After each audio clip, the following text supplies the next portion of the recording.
What's up, y'all? Thanks for checking in with Callie. Apparently, Kawhi Leonard definitely wasn't happy with, the late game benching by Ty Lue and the decision by Ty Lue. And a lot of people definitely looked at that as a peculiar type odd situation. So did I, as I spoke on in my previous video, which you can check out. But ultimately, these are the type of things that can hold a team back from winning, because you have to have the sense of urgency in a game where it's a big game, it's a rival game, and you want to win all the games you can, especially when you're trying to, better yourself in regards to the seeding to get as high up as possible to be the best team you could be.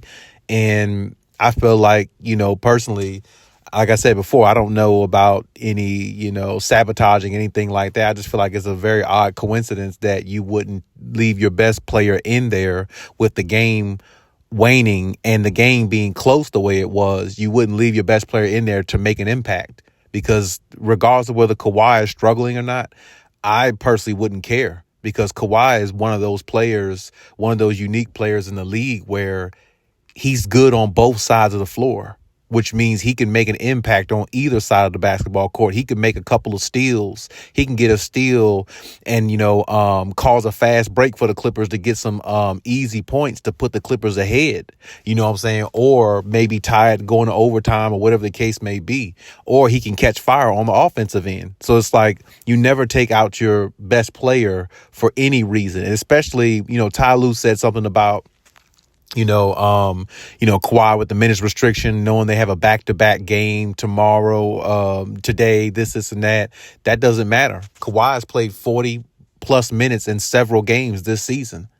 You know what I'm saying? I understand, with the hit pointer thing and all that stuff of what, he went through as far as being out or as far as being absent those 4 or 5 games he missed. But that's a game where Kawhi would rather be in there. And, as a coach, you sometimes you got to listen to the player instead of listening to your ego, because, that's a game where the Clippers possibly could have won.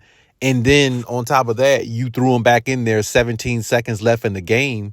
I mean, what is the point? Like, why not leave him out there the last couple of minutes where he can make an impact, especially him knowing how good of a player he is where he can make an impact? I mean, of course, players struggle. Players don't always shoot at the high percentages. And, the crazy thing is we expect Kawhi to do it every single time, because that's, what we're accustomed to, because usually he's always the most consistent. Usually he always shoots a great percentage, and very rarely does he have games like this. So, I mean, I do understand from a fan perspective, but at the same time, you got to leave him in there, because like I said, the score was 95-96 or 97-98. I'm kind of can't really remember specifically, but it was a 1-point game that late in that game where, like I said, the Clippers could have pulled it out possibly.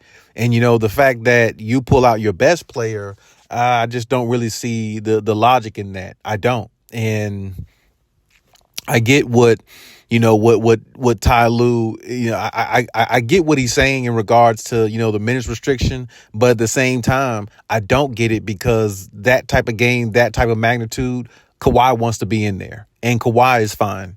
Kawhi will play through it. He's that type of player. He will play through an injury more than what people ever give him credit for. A lot of his teammates, going back to, San Antonio days, you know what I'm saying, other than maybe Tony Parker's and people like that, said they seen him, be injured and not, be at his best and still go out there. His knee swollen, even on the Toronto Raptors, his knee was swollen, but he still goes out there and play.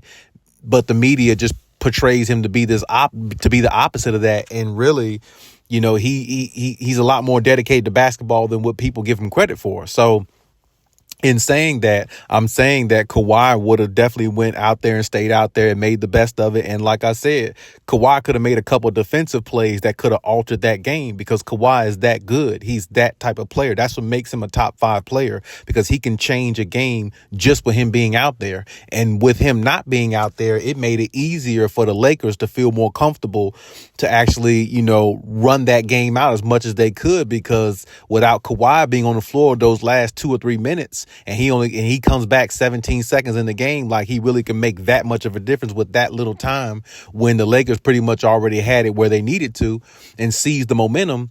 It's like is pointless by Ty Lue. And, in the post game conference, Kawhi, you can hear his frustration. You really can. If you go back and watch it, you can hear his frustration in regards to, it is what it is.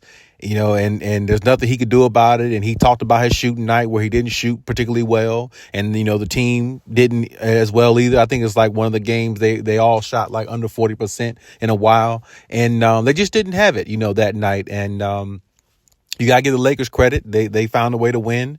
And as I said before, the Lakers are the more urgent team. They needed the W way more than the Clippers did. The Clippers are one of the top teams in the West.